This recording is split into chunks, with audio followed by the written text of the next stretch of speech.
making is that the Pan-African spirit at that time was about a united Africa. For when in 1945, Africans were represented in Manchester, Kwame Nkrumah was present at that meeting, Marcus Garvey was present at that meeting, Jomo Kenyatta was present at that meeting, Obafemi Awolowo was present at that meeting. The drive was to decolonize Africa. And one of the things that amazes me is that at that time, these individuals did not have the internet, they did not have WhatsApp, they did not have the kind of communication that we have now. But it is amazing at how they were communicating. Even air transport was not as it is now. I was just recently reading the activities of one of the greatest Africans who, in my view, ever lived, and whom many people do not know about, the great Ghanaian James Emmons Kwegyir Aggrey, normally referred to as Aggrey of Africa, and how he traveled from the United States and went to many countries in Africa, traveling by sea and talking about why Africa should be united. And that was Pan-Africanism, the Pan-African spirit at that time. Of course, we then went into the era of decolonization, and the spirit again was one which was consistent. You had people from the Caribbean participating in the struggle in that regard. You have people like W.B. Du Bois saying that Africa must be free. A little later, people like Martin Luther King Jr., and people like Malcolm X, talking of George Padmore, talking about how Africa should be liberated and we should work with people in the diaspora. And then the agitation was there that we must regain our independence. And famously in 1949, Ghana's Kwame Nkrumah is saying, "Seek ye first the political kingdom, and the rest will be given unto you." And I dare say that the rest has never been given to us. And even if it is coming too slowly. But it is instructive that at that time, the spirit was about the continent of Africa. We were conscious, the leaders were conscious that Africa decolonized without unity would remain weak. And of course, Africa is weak.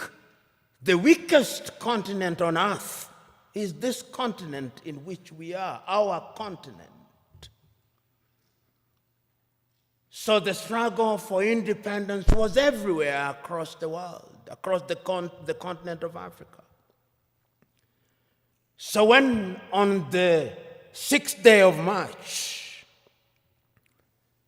Ghana regained her independence as Ghana, it was then Gold Coast, I think the most eloquent and the most passionate warrior for Pan-Africanism was Nkrumah. He said on that day, and again later, that the independence of Ghana means nothing if the rest of Africa is not free. And he meant it, because when Ghana regained independence in 1957, 1 year later, Guinea regained her independence. A year later, the French Sudan, or what we now call Mali, regained her independence. They signed a pact to create what they call the African Union. They thought at that time that that would be Africa in her embryonic days. And they invited Patrice Emery Lumumba in 1961, but of course Emery Lumumba was then assassinated in the month of January 1961. And he warned, this is one of the things that always stands out in my mind, that Nkrumah, of all leaders at that time, was able to see that if we were not united, we would go nowhere. So in 1958, he summons a meeting in Accra, Ghana, of the then independent African countries and tells them, if we don't unite now, the neo-colonialist is going to ensure that we remain disunited and we remain small, and they are going to ensure that the neo-colonial project continues. In 1961, on the first day of January, again in Casablanca, Morocco, he tells his audience, let us unite now before each one of our leaders begins to get used to power, because power is easy to get used to. You who have been elected will know.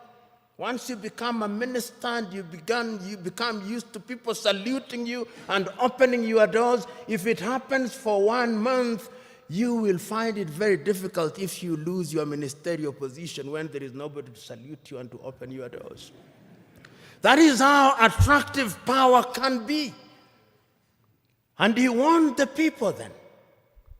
But the colonial project was alive and well, because as they were meeting in Casablanca, Morocco, there was another group that was meeting in Monrovia in Liberia. That is how Africa started splitting, creating two groups, the Casablanca group and the Monrovia group. The Casablanca group, which comprised, I think famously, Kwame Nkrumah was there from Ghana, Gamal Abdel Nasser was there from Egypt, Ahmed Ben Bella was there from Algeria, Modibo Keita was there from Mali. They took the view, unite now. The Monrovia group, comprised of William Tubman at that time. Emperor Haile Selassie was also in the Monrovia group. Mwalimu Kambarage Nyerere was in the Monrovia group. They took the view, we want to unite, but gradually. Let it be gradual. So that when Emperor Haile Selassie of Ethiopia convenes a meeting in Addis Ababa on the 23rd through to the 25th day of May 1963, there are two groups already. The Pan-African agenda is already being watered down. There is the Casablanca group and there is the Monrovia group. And the creation of the OAU was a victory for the Monrovia group.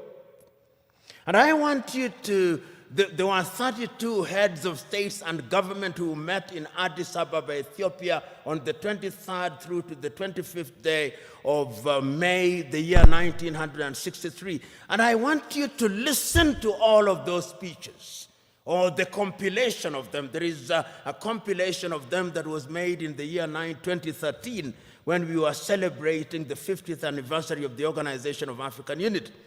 And listen to all the speeches, and I pick out a speech from the leader of Central African Republic, David Dacko.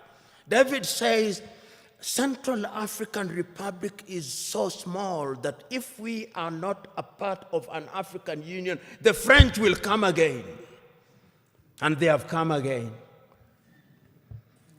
Mwalimu Nyerere of Tanzania says, we are not here in order to remind ourselves of how important unity is.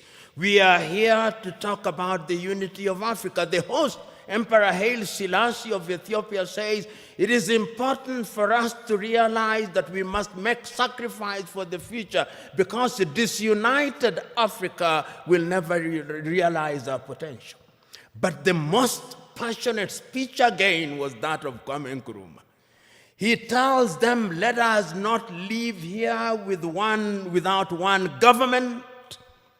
without one army, without one currency, and without having chosen a capital. And I propose that the capital of the new Africa either be located in Bangui in Central African Republic, or Leopoldville, now Kinshasa, in the Democratic Republic of Congo. But I'm open to any other suggestion. And let us leave here once we have put together a council of foreign ministers in order to begin to work towards an African Union. That is Kwame Nkrumah. Nobody listened to him. We ended up with the OAU.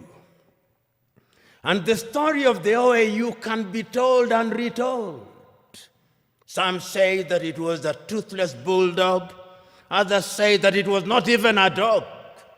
But whatever it was, it cannot be denied that it made a contribution to the process of decolonization of the continent in many ways, complete with the establishment of the liberation unit of it, which was headquartered in Dar es Salaam in the United Republic of Tanzania, which was spearheaded the decolonization of quite a number of countries at that time.